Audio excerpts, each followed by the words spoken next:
साराम को जोहार तिहिंग नवा वीडियो रे लैपे कना जे उका दो भारत दिसम यूट्यूब चैनल होते तेज बढ़ाई नाम कदा उनारे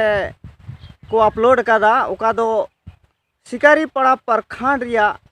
चंदनगढ़िया आतु रिया घटना कना। नवा घटना दो नौका कना जे उका दो संताल को जगह कना। नवा जगह उका दो बेअन लेकाते को लीज कदा और उनको को हड़ हो बाको बटाया जे नवा दो आलेया जगह मिता में इटा रेन कंपनी नवा हताव कदा। मेनखान नवा तायम तको बड़ाई नाम किदा जे उका जगह कना नोंडे दको लीज कदा और नवा हो इन्या बड़ाई लेकाते पासे ओंडेन को कोई को दलाल हड़ कना को और दलाल को हड़ होते तेगी नवा को कमी दो हुयुक कना। चेदा जे बाहरे रेन हड़ ओंडे डायरेक्ट हेज केते दो उनको जगह बाय हमेट दाड़िया से बाय हड़प दाड़िया और नौका लेकाते उना दो उकोय को उना करे दलाल हड़ मेना को और दलाल होते तेगी नौका हुयुक कना। और नवा होका बेअन लेकाते नवा कागज पत्र मेना में फर्जी लेकाते को बनावे कना और नवा बनाव कते उनको जगह को हड़पेट कना। आदो ओंडे उना वीडियो रे उकोय सीओ कना सीओ को न्यापाम लिदिया शिकारी पड़ा प्रखंड रे मेनखान उनी जहाना उनकान बाय चिका लेते डीसी टे को न्यापामना चंदनगढ़िया रिया नवा मामला सोनत मरांडी और विनोद मरांडी जगह रे ओंडे धीरी खदान उनी पटना रेन मिड कंपनी ओंडे बिनावा और नवा धीरी ओंडेना ला उडुका और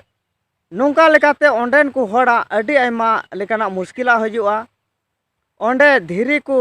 ओटेजा मिता में धीरी ओंडे ठू पोशाक लगी उनकाना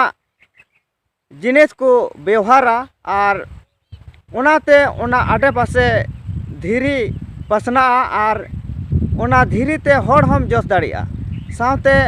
उना आडे पासे रे तीन जगह मेना उना को जगह रे धीरी पसना और नौका लेकाते आयमा रकम मुश्किला हुआ और नवा खातिर गी ओंडे ओंडेन को हड़ बाको लगाव अचो को रिया को मेन केदा और उना खातिर गी डीसी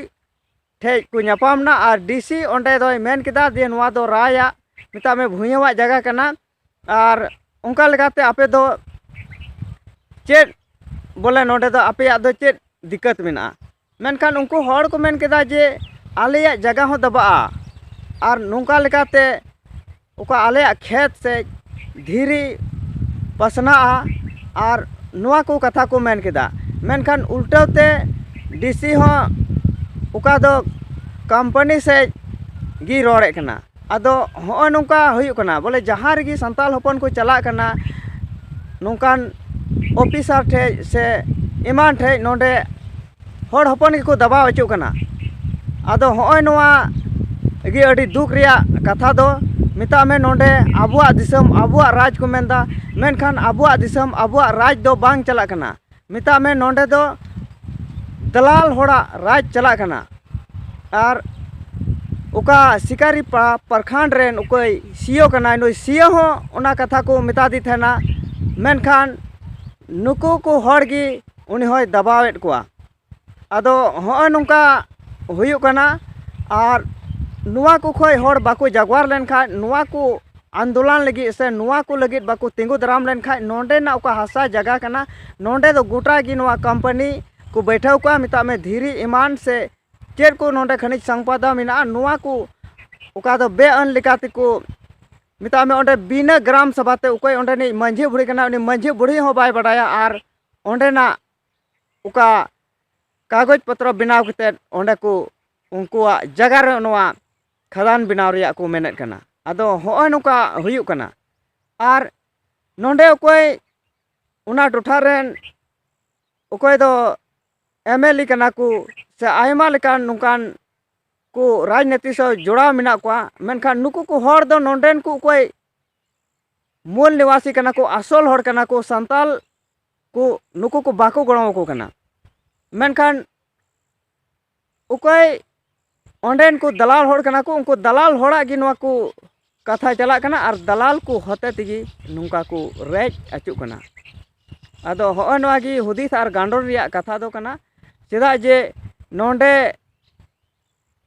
नवा झारखंड बनाव कते 24 बछर हुयुक कना मेनखान नोंडेना हालत नोंडेना मुश्किला दो आर से जी बढ़ती चला कना